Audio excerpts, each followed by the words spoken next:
Ainda falando sobre saúde, você sabe como socorrer um bebê engasgado? A técnica é simples, mas precisa ser executada da forma correta para desobstruir as vias respiratórias e salvar a vida da criança. A Andressa Souza está com um socorrista do SAMU e vai explicar para a gente como fazer essa manobra do jeito certo. Andressa, bom dia.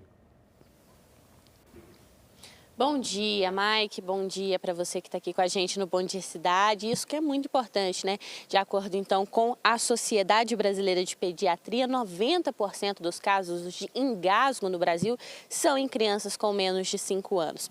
Aqui no sul de Minas, esse helicóptero aqui, ó, o Arcanjo 14, ele é essencial em casos graves, quando não é possível, então, fazer esse atendimento de desobstrução. Esse responsável não conseguiu fazer, precisou de um caso mais grave, é essa aeronave que faz o transporte dessa criança. Mas é muito importante que todo mundo que esteja perto saiba, pelo menos, fazer esse primeiro socorro. É por isso que eu converso agora com o Dr. Marcos Vinícius, do Cisul-SAMU. Doutor, bom dia para o senhor. Vamos ao início, né? Por que as crianças geralmente são as principais vítimas? Geralmente a criança, ela ainda não desenvolveu todos os processos de defesa de desengasgo por si só. Então o adulto ele tem mais recursos mecânicos para fazer a desobstrução. Então por isso que, inclusive, dados recentes do Corpo de Bombeiro, que contando do ano passado e este ano, tivemos 15 mil casos em crianças menores de 1 ano.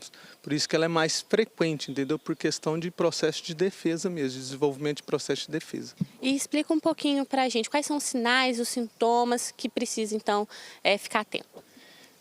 Primeiro, para quem está em casa, é bom observar se a criança está respirando, principalmente logo depois de fornecer a amamentação, entende? Porque é muito comum a gente pegar no Cisul-SAMU ocorrências que talvez a mãe ou os pais nem perceberam que a criança estava engasgada, por falta de observar, entendeu?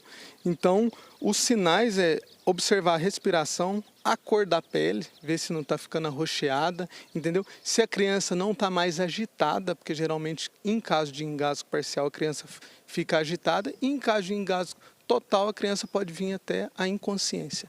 E mostra então um pouquinho pra gente, a gente está aqui com um exemplar, né, de um bebezinho, como que faz essa manobra? Geralmente eu vou demonstrar aqui o melhor protocolo que a gente vê na literatura é da Cruz Vermelha Canadense, que eles falam o seguinte: geralmente aqui a gente coloca a criança em decúbito ventral, no braço, entendeu? Sempre bem apoiada aqui com as perninhas, ó. Essa manobra aqui pode ser feita tanto sentado quanto em pé, como eu vou demonstrar aqui. Sempre manter a cabeça em posição neutra, nunca fletido demais e nunca hiperestendido. E a gente usa a nossa perna esquerda para fazer golpes dorsais. Geralmente o protocolo é a gente dar 5 golpes dorsais entre os 2 ossinhos aqui, que chama escápulas, e observar se a criança desobstruiu. Se não desobstruir, a gente inverte a perna e faz 5 compressões torácicas. Todas essas 2 manobras, Andressa, para aumentar a pressão intratorácica e conseguir desobstruir o bebê. Explica um pouquinho então para a gente também quais são, né, os alimentos, os objetos que as pessoas então precisam ficar atentas.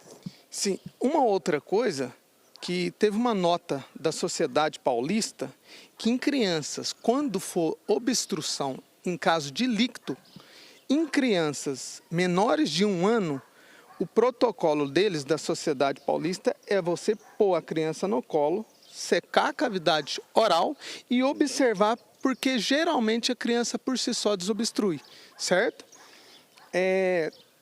Em relação aos cuidados que os pais, os nossos ouvintes, têm que ter com crianças. Sempre quando a criança estiver alimentando, não deixa a criança ficar sorrindo, brincando e alimentando ao mesmo tempo. Isso é muito importante. Sempre quando a criança estiver brincando em casa, tá observando a criança, não dá brinquedos de menores de 5 centímetros para a criança brincar, isso é muito importante. Geralmente priorizar brinquedos maiores. Não fornecer, dados também da Sociedade Brasileira de Pediatria, não fornecer pipoca antes dos 4 anos. Pipoca é um alimento que a gente vê muito comum obstrução. de vias aéreas, principalmente em crianças menores de 4 anos.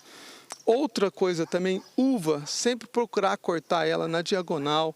Morango a gente vê muito, aquele tomate cereja, também a gente vê muitos casos. Então, é sempre estar monitorando a criança nessa idade. Muito obrigada, viu, pelo tempo, pelas explicações, dicas mais do que úteis, né, Mike? Dicas que podem salvar vidas.